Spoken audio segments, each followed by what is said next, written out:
Alright guys, so we got some news to kind of go over. So they're talking about future updates. So this is going to be somewhere in October. That's where they're aiming to release this update.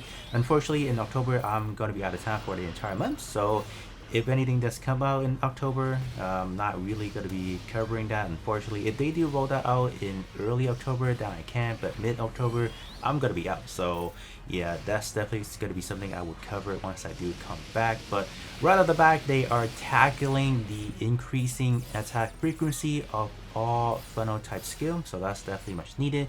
You guys already know how horrendous that has been, and a lot of people has been complaining, and that's good. We definitely need that. The other one, I'm not really sure if a lot of people will like that. They are actually going to be fixing the thrust continuous attack, and then they bracket it with a mace, etc., or for example with the mace. So it seems like the mace is going to get some nerf. We're not really sure if this is going to be a nerf, but anything touching that territory, I think, is not going to be the best of news for everyone that's hearing that right now. So yeah, those are like the two main issues in a sense. One is good, one of them you guys can take issue. Well, not the best, not the greatest. All right.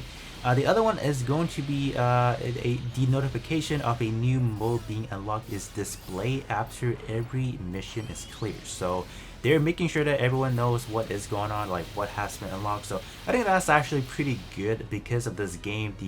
I think the complexity of this game, there's just a lot of moving parts here and there. So giving you that notification of like, oh, what's been unlocked or what's new is actually pretty good.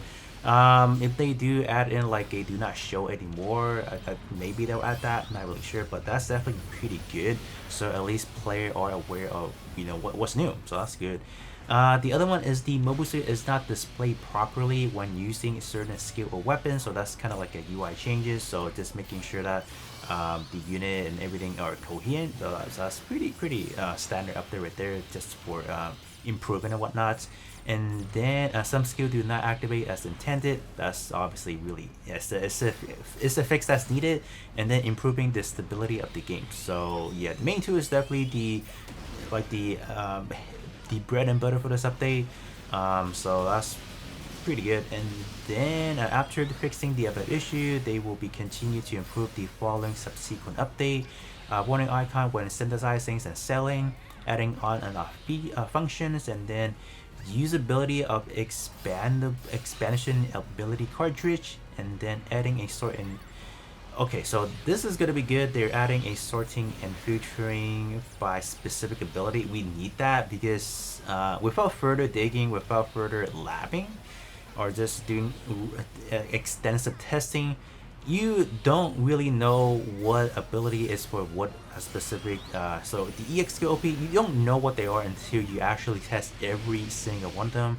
So if they are adding some sort of indication or specifically just naming what they are, that'll be great. We need that. The other one is locking onto the part. Let me see. Locking onto the part to be destroyed in the giant boss battle. Yeah, that's definitely something that needs to be fixed because you guys know we are facing like the big boss enemy, for example. You get locked into like the area that has been destroyed already, but you don't need to attack them anymore. You need to attack a certain area that hasn't been touched before. So that's getting a revamp, so that's good.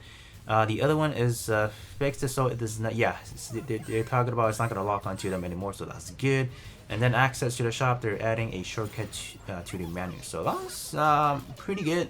In terms of this update, they're not really announcing any newly added units. So you know how earlier on they announced they're adding in Mighty Stretch Freedom, and then was it Ariel's Reborn for, excuse me, Gundam Caliborn for both the what is it, the permit score. They're not really announcing anything yet, so this is more, I see this one more like a prelim of what's to come. I think when the October update does drop, it's gonna be a lot more expanded. It's gonna be they're gonna include a lot of different things as well. So this is just more like a snippet of what's to come. I do hope that maybe that's it. Who knows that? But other than that, do definitely let me know how you guys feel about the changes to the attack frequency of the funnel, and then maybe a potential nerf to the Mace, our beloved Mace, is gonna be gone. So if you guys have not completed your mission yet, I do suggest you guys to run to that real quick, because once the Mace is gone, like if they remove the continuous thrust, it's gonna be a problem. I don't know. But with that said, that's gonna be it for me, and I'll be catching you guys on the next one.